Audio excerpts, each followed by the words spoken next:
Baik, assalamualaikum warahmatullahi wabarakatuh. Waalaikumsalam warahmatullahi wabarakatuh. Selamat pagi teman-teman.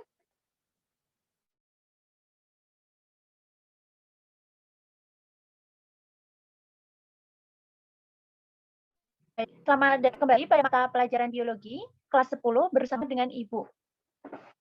Sebelum memulai pembelajaran pada pagi hari ini, alangkah baiknya kita berdoa terlebih dahulu.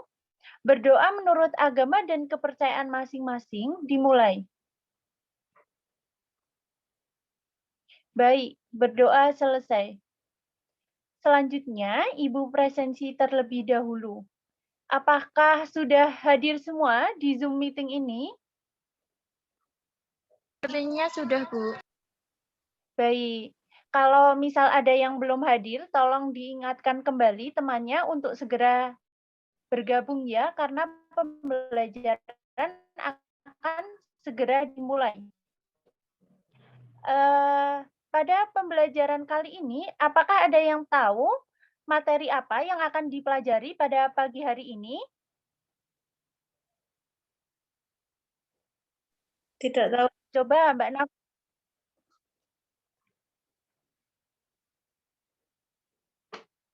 Baik, kalau belum tahu, pada materi kali ini yaitu mengenai pelantai. Baik, sebelum kita masuk ke pembelajaran, pokok bahasan pada pembelajaran hari ini yaitu mengenai pengertian dari kingdom pelantai, kemudian ada ciri-ciri, ada klasifikasi, dan yang terakhir ada kearifan lokal. Kemudian, sebelum memulai pembelajaran, alangkah lebih baiknya kita mengetahui apa itu kompetensi inti dan kompetensi dasar.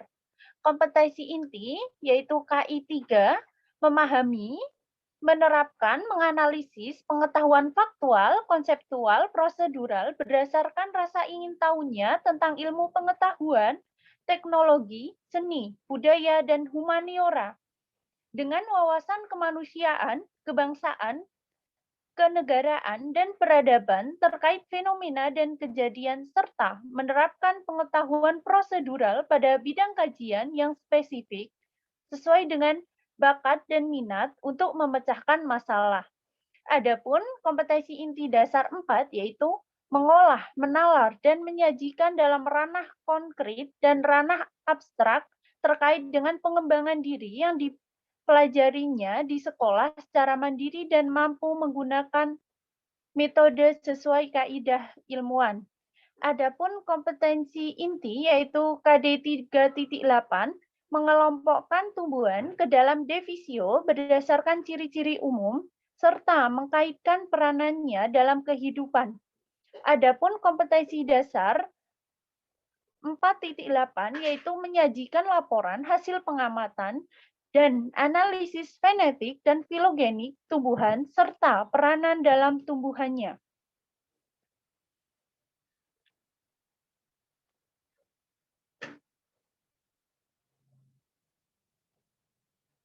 Kemudian ada pun tujuan pembelajaran pada pagi hari ini yaitu setelah melakukan seluruh kegiatan proses pembelajaran, peserta didik diharapkan mampu dengan terampil mengelompokkan tumbuhan ke dalam divisio berdasarkan ciri-ciri umum, serta mengkaitkan peranannya dalam kehidupan dan menyajikan laporan hasil pengamatan tumbuhan karika pepaya dan analisis fenetik dan filogenetik tumbuhan serta peranannya dalam kehidupan. Nah, sebelum masuk ke materi pelantai, sebelumnya kita udah menyinggung sedikit tentang dunia tumbuhan kan? Nah, berbicara mengenai dunia tumbuhan, berarti kamu juga sedang membicarakan pelantai. Sebenarnya pelantai itu apa sih? Jadi, pelantai adalah salah satu kingdom dalam takson yang dikenal sebagai tumbuhan.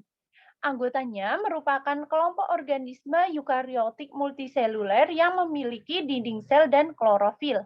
Karena mempunyai klorofil, jadi tumbuhan bersifat autotrof, yaitu bisa membuat makanan sendiri.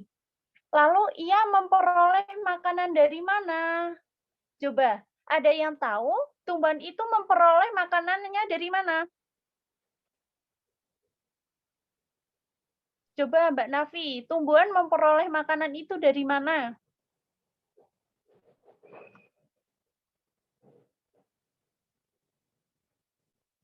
Baik, Mbak Ika, coba jawab.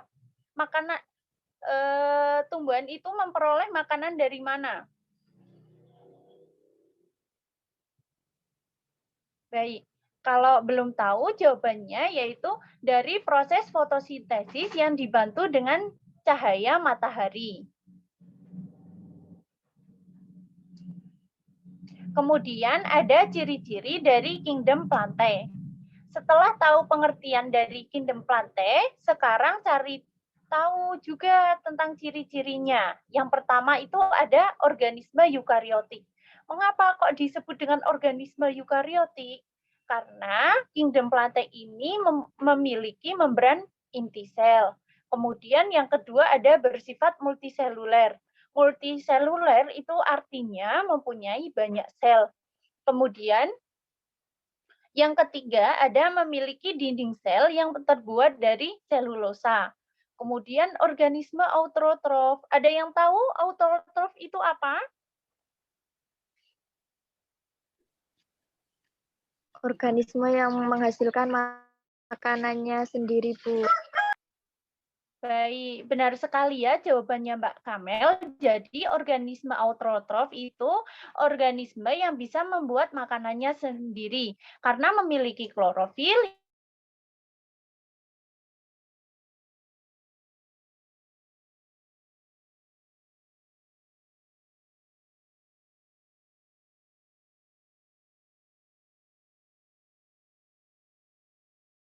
untuk menyerap air dan zat hara lainnya, serta memperkokoh tulang.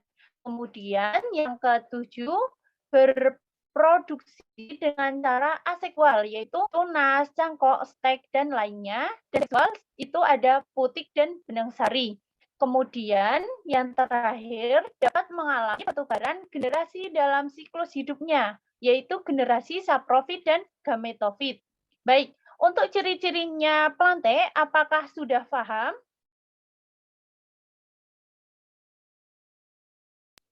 Sudah, Bu. Baik, kalau sudah paham, Ibu lanjutkan ke materi selanjutnya. Yaitu ada klasifikasi jenis kingdom Plantae.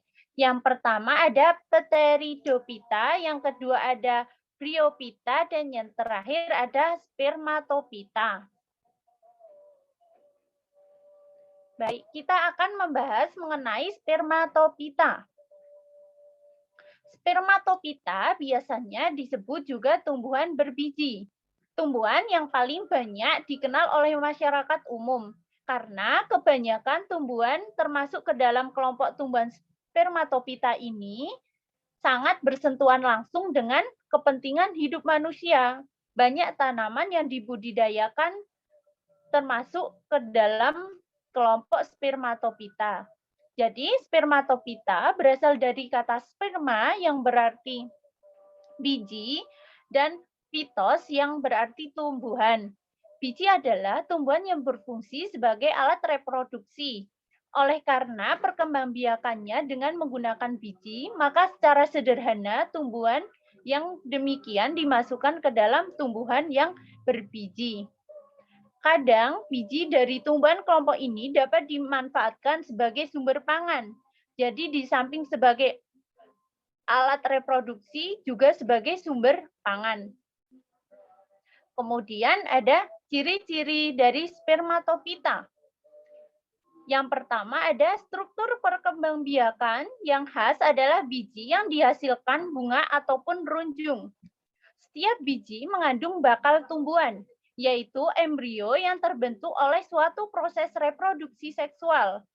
Sesudah bertunas, embrio ini tumbuh menjadi tumbuhan dewasa. Kemudian yang kedua ada sperma atau sel kelamin jantan menuju ke sel telur atau sel kelamin betina melalui tabung serbuk sari yang hanya terdapat pada tumbuhan berbiji. Kemudian tumbuhan biji mempunyai jaringan pembuluh yang rumit. Jaringan ini merupakan saluran penghantar untuk mengangkut air, mineral, makanan, dan bahan-bahan lainnya. Kemudian tumbuhan berbiji memiliki pigmen hijau atau klorofil yang penting untuk fotosintesis, yang merupakan proses dasar pembentukan makanan pada tumbuhan.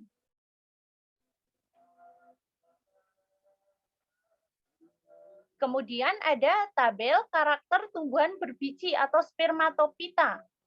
Akarnya, morfologi pada akar biasanya akar serabut dan akar tunggang. Kemudian lapisan luar terdiri dari epidermis, lapisan kulit dalam itu korteks, dan silinder pusat atau stele yang terdiri dari xilem dan phloem. Kemudian fungsinya untuk alat untuk menyerap air dan mineral dari dalam tanah serta untuk menancapkan diri ke tanahnya. Kemudian yang kedua ada batang.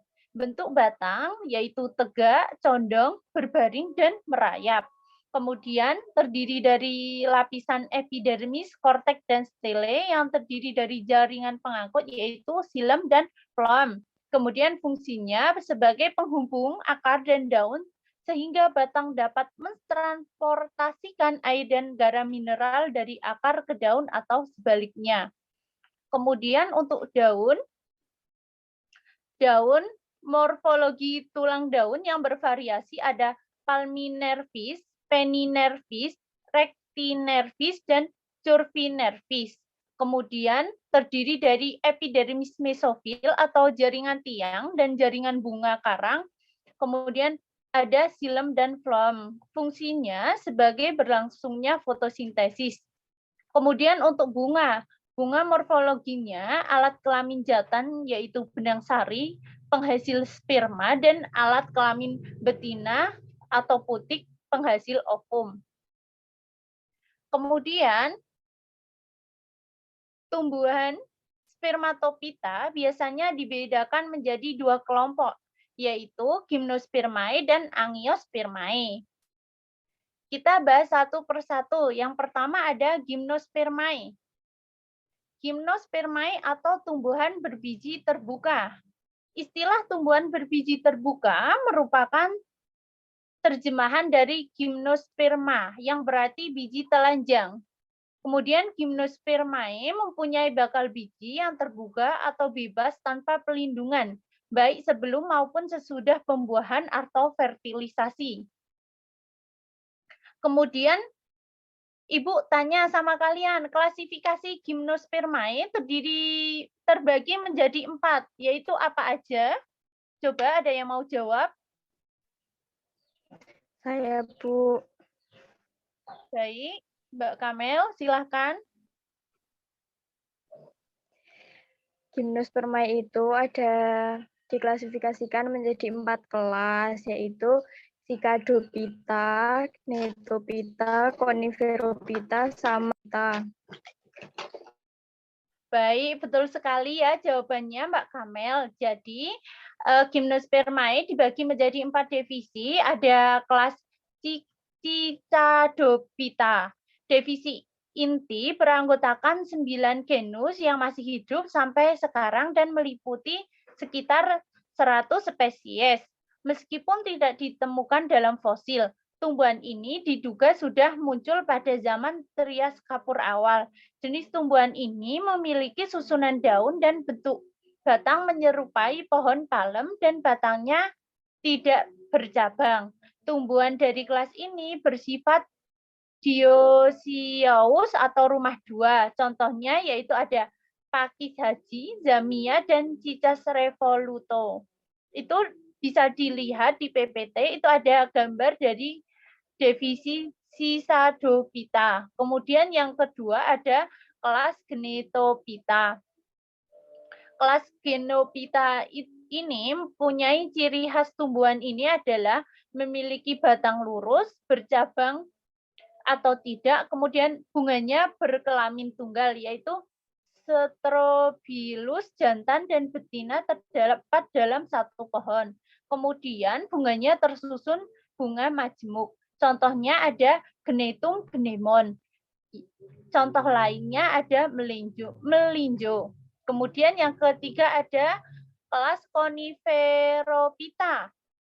Mempunyai bentuk yang bervariasi. Ada yang tipis, ada yang tebal, ada yang lebar, dan ada yang berbentuk seperti jarum. Contohnya yaitu ada Agetis alba, kemudian ada Pinus. Dan yang terakhir kelas Gingophyta. Anggota ini ya, hanya satu spesies, yaitu Ginkgo biloba. Tumbuhan ini merupakan tumbuhan asli daratan Cina. Tinggi pohonnya mencapai 30 meter, daun berbentuk kipas, mudah gugur, dan berumah dua.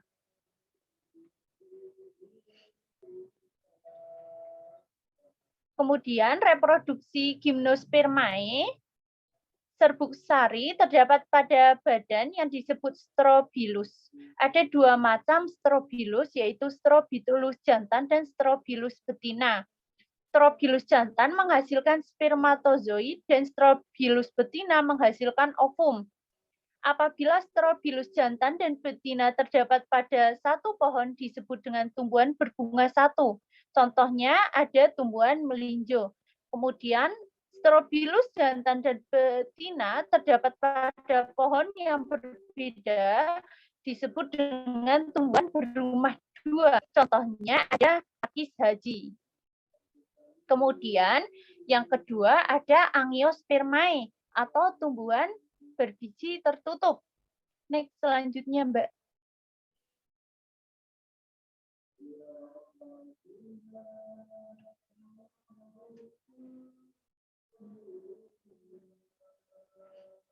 Tumbuhan berbiji tertutup atau Angiospermae terdapat di lingkungan yang luas.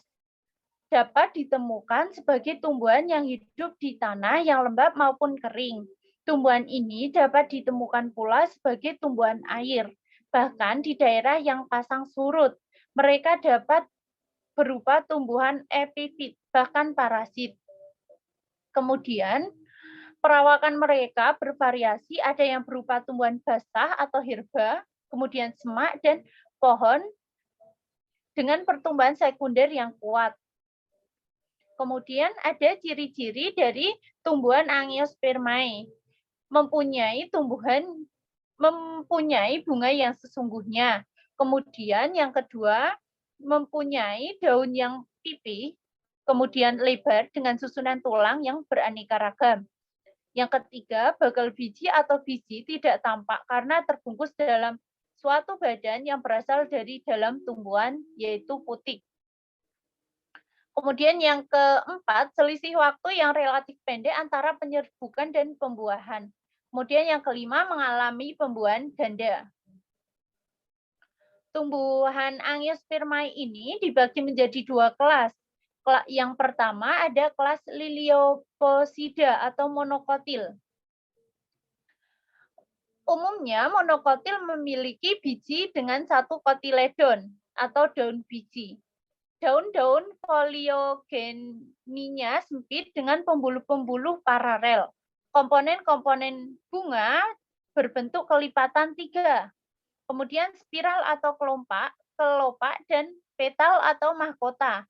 Tidak dapat dibedakan sehingga dikenal sebagai tepal.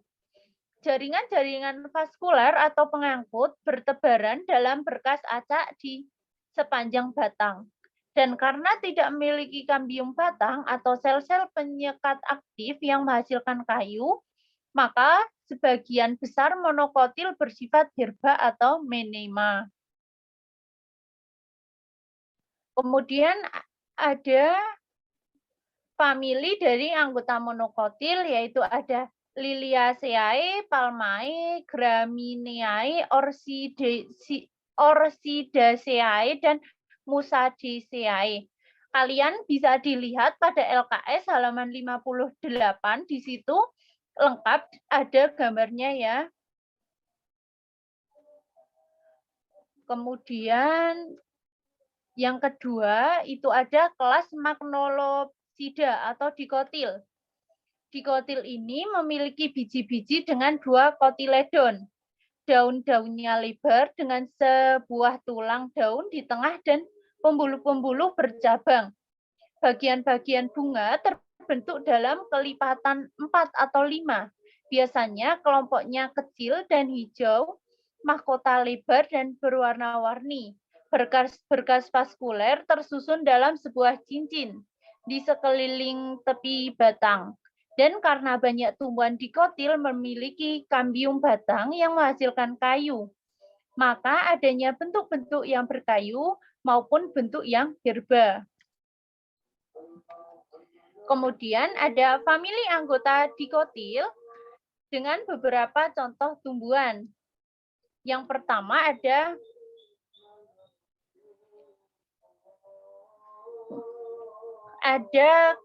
Caryophyllaceae. Anggota Caryophyllaceae habitatnya herba dan merupakan tanaman semusim atau tahunan. Tanaman ini sering digunakan sebagai tanaman hias. Contohnya ada Acrotema. Nah, kalian bisa lihat pada LKS halaman 60. Kemudian ada yang kedua, Magnoliaceae. Anggota famili ini berupa pohon atau perdu dan bunga yang cukup menarik. Contohnya antara lain yaitu cempaka putih. Yang ketiga ada Ranunculaceae. Anggotanya misal Celematis paniculata yang banyak digunakan sebagai tanaman hias atau jinten hitam untuk bumbu dapur.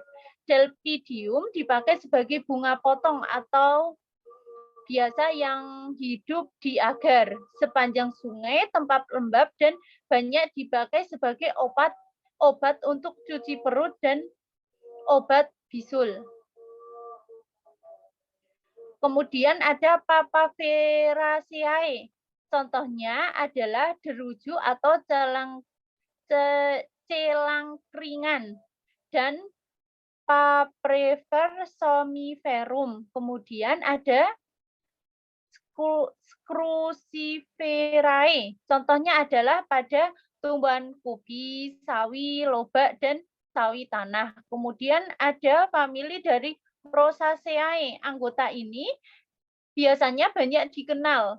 Misalnya mawar, apel, pir, rubus, dan lain sebagainya. Kemudian ada famili Leguminosae. Famili ini biasanya disebut sebagai polong-polongan. Misalnya ada flamboyan, akasia, kembang merak, daun kupu-kupu, petai, kacang tanah, asam, serta kacang buncis.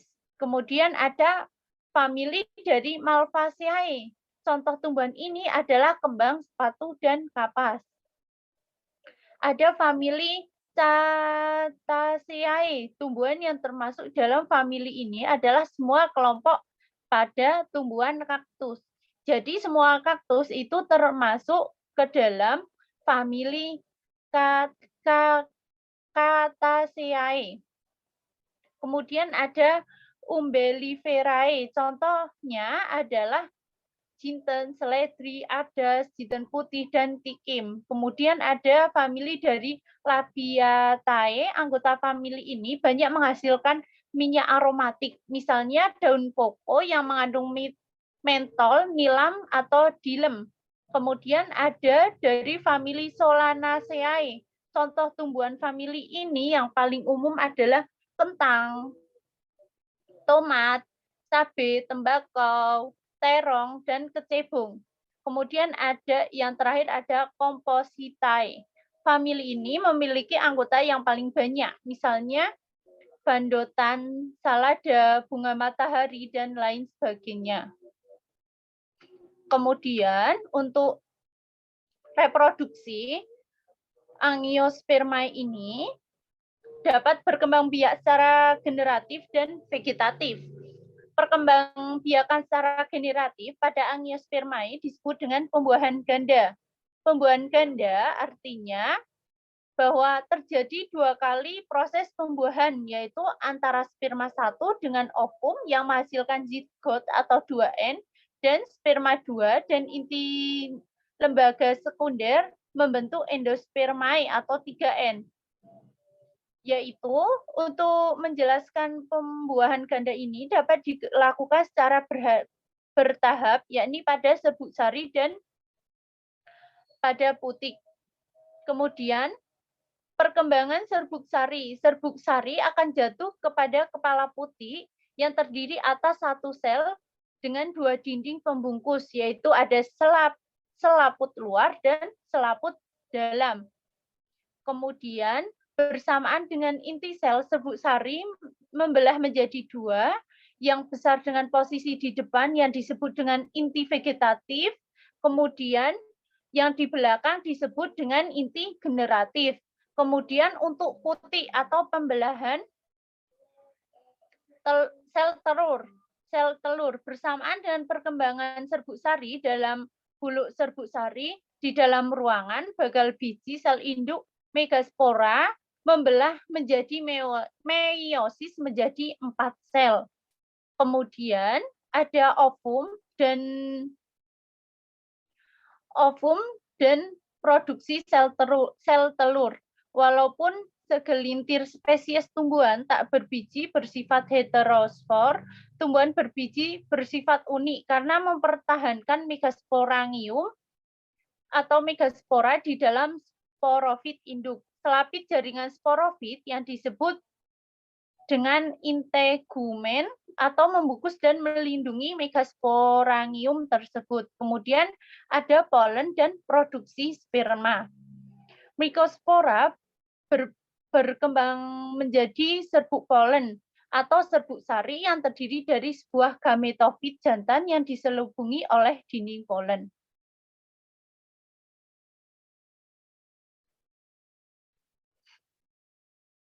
Baik, Ibu tunjuk kepada kalian untuk menjawab pertanyaan pada slide PPT. Tumbuhan apakah yang ada pada gambar di bawah ini? Coba Mbak Ani. Tumbuhan karika, Bu. Baik, jawabannya benar ya. Berarti Mbak Ani ini sering jumpa dengan tumbuhan pada gambar tersebut ya? Iya, Bu, sering difoto.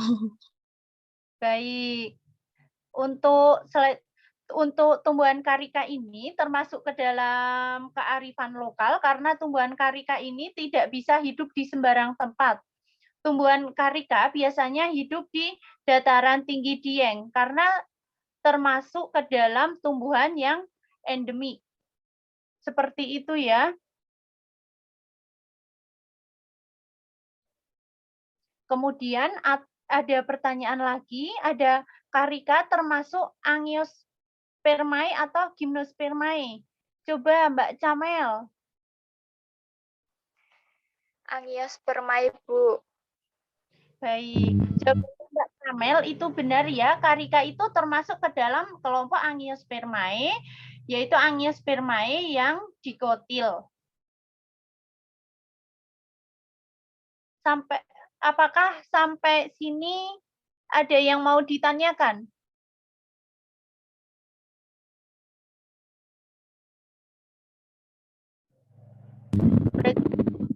Sudah paham semua ya? Sudah. Baik, kalau sudah paham semua, sebelum Ibu tutup, apakah ada yang mau memberikan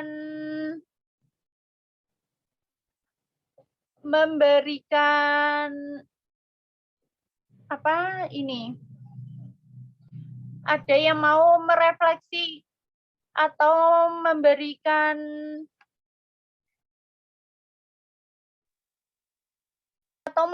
kesimpulan pada pagi hari ini? Saya, Bu. Saya monggo. Spermatopita berasal dari kata sperma yang berarti biji dan piton yang